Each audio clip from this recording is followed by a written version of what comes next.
E para falar sobre esse polêmico projeto do Executivo, que pretende revisar aí os incentivos fiscais, mas que também poderá provocar taxação em vários setores da economia, ou seja, mais impostos, está aqui ao vivo no Jornal do Meio-Dia o presidente da Federação das Indústrias de Mato Grosso, a FIENTE, o empresário Gustavo de Oliveira. Boa tarde, presidente.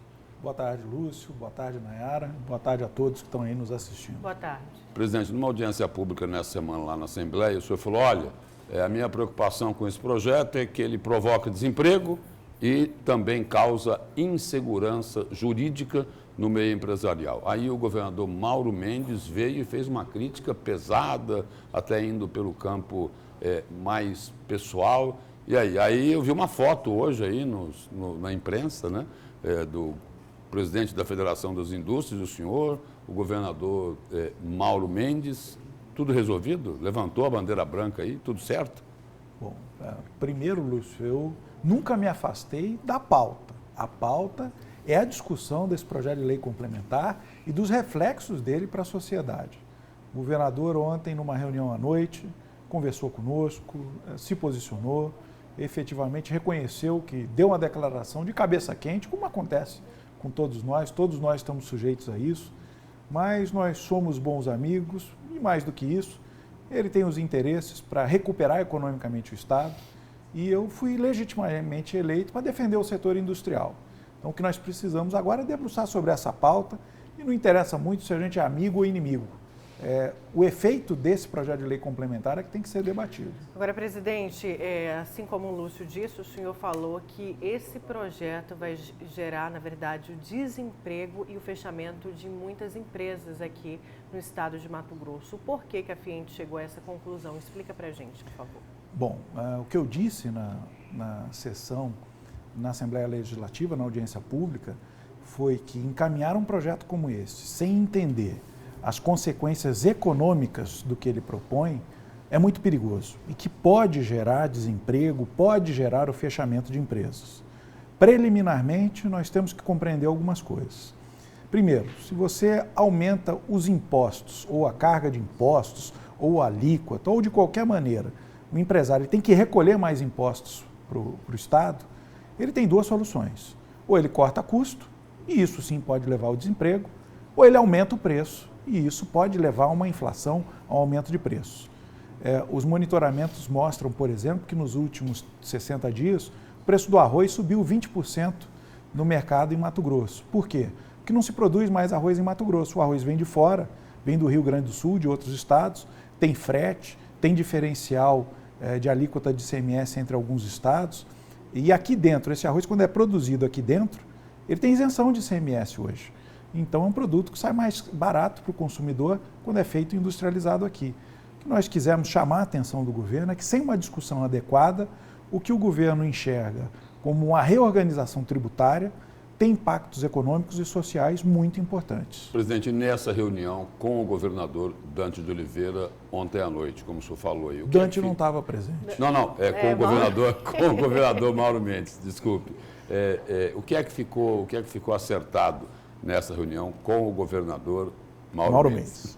Pois bem, na verdade o que nós conversamos ontem foi, primeiro, apresentamos objetivamente, o governador no comentário, embora de cabeça quente, ele disse, olha, o presidente da FIENTE tem que reler o projeto. E nós lemos o projeto junto com o governador e mostramos alguns pontos preocupantes. Questões tributárias entre indústrias que vendem para o comércio, artigos que conflitam um com o outro dentro do projeto de lei complementar. E o governador, de maneira muito elegante, reconheceu que, na pressa de ter que enviar, por causa do prazo, isso para a Assembleia, alguma coisa pode ter escapado do filtro do governo, da revisão.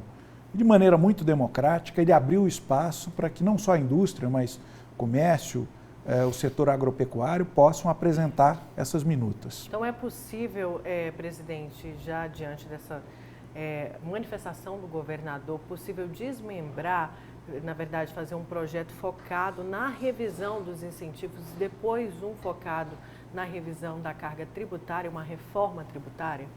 Bom, o governador deixou claro ontem que não existe a hipótese dele reinstituir todos os benefícios sem fazer a reestruturação dos programas.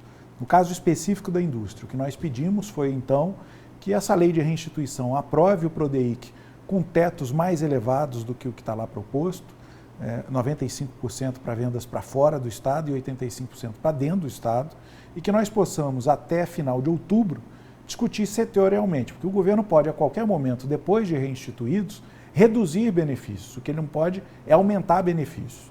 Por que isso é importante? Vamos voltar ao caso do arroz.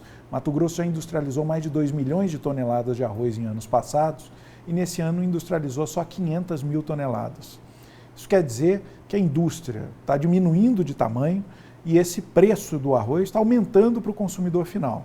Talvez não seja só um problema de ICMS, nós tenhamos que discutir um incentivo à cadeia do arroz, desde a plantação até a comercialização final. Mas se nós não tivermos espaço fiscal para fazer isso, não adianta discutir porque o governo não vai ter mais as ferramentas para fazer. Então, pelo que o senhor disse aí, os incentivos fiscais, mesmo depois da aprovação desse projeto lá na Assembleia, eles não terão uma redução imediata, como era um compromisso feito pelo governo. É isso? O governo, quando encaminhou o projeto de lei complementar, deixou claro que ele produziria efeitos a partir de 1º de janeiro do ano que vem.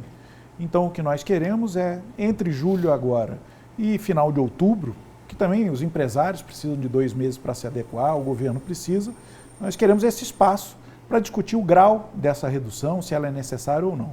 Olha, se nós não conseguimos convencer o governo de que o incentivo é necessário, que ele pode virar aumento de preços ou qualquer outro efeito na economia, aí realmente fica difícil defender, porque entra naquele velho chavão de que é um benefício que não é mais necessário.